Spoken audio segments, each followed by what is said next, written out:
If you were born in between October 24th and November 5th, you're what is called a Swati in Vedic astrology. Swati is a star that sits entirely in the Libra constellation. It's governed by the planet Rahu. Its symbol is a blade of grass moving in the wind, and its nickname is the Star of Independence. You ever heard the phrase, "I'ma go wherever the wind takes me"? These people are an embodiment of that phrase. And that is why their symbol is a blade of grass moving with the wind. The thing that Swatis crave the most, more than anything, is freedom. These people are solely driven by freedom. But because they are Libras, they do crave social harmony and validation. And so a lot of Swatis will fluctuate between being extremely solitary and then being extremely social. And this because Swatis, they crave freedom, but they hate disturbing the peace. And so because Swatis are air sign, air symbolizes intellect, logic, and it also symbolizes communication skills.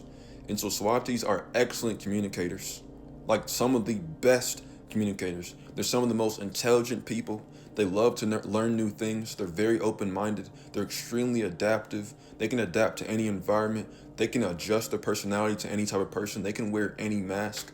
But the one thing that Swatis will not compromise for anybody is their freedom. These people hate being told what to do. They're fiercely self-sufficient. They're extremely independent. And a lot of them want to do everything on their own. A lot of them want to do everything on their own. But because, like I said, they have this desire for freedom, but simultaneously, their extreme desire for freedom is just as powerful as their desire for social harmony and validation.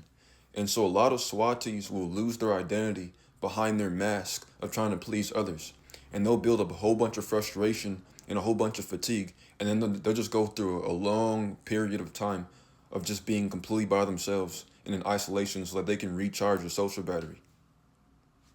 And then when they spend too much time in isolation and in solitude, then they start feeling like they don't have a purpose anymore. And they start feeling like something's missing. And it's because these people are social people, but they need their independence.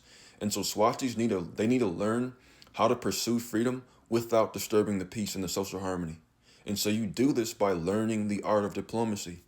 Diplomacy allows you to say exactly or whatever the fuck you want to say without disturbing the peace. And this is Swati's greatest skill set. These Swatis have the ability, once they learn it, these people have the ability to say the most outrageous things without it sounding outrageous. And so Swatis can be cult leaders. They make excellent salesmen, authors, politicians, anything that has to do with using your communication to influence people. Swatis are master communicators. But a big issue that they struggle with is commitment. Swatis hate doing the same thing for too long. They don't listen to authority. They tend to be very rebellious when it comes to people telling them what to do. They're only rebellious when people try to control them. Or they only get rebellious when they feel like they've been people pleasing for too long and they just builds up too much. And so if you're a Swati, don't be a solitary individual just so you can have your freedom, because too much solitude is going to kill your mental health as a Swati, because you guys are social. You just want independence. And so just learn how to be yourself and stay true to yourself with still maintaining social harmony. And you do this by communicating in ways that are authentic to you, but it still allows you to be aware of the emotions and the feelings of other people. Because if a Swati says something that is authentic to them, but it disturbs the peace, they're going to be greatly hurt by this. Because Swatis hate, because they crave freedom so much, they don't want us to intrude on the freedom of other people. And so when Swatis feel like they're disturbing the peace, like they feel like they're the problem. And so if you're a Swati, just learn how to use your social intelligence to be true to yourself while still maintaining the harmony. And then your life will become meaningful. All right? To schedule a consultation or to access my astrology book, go to my website, isaiah47.net. You can also find that in the link in my profile bio.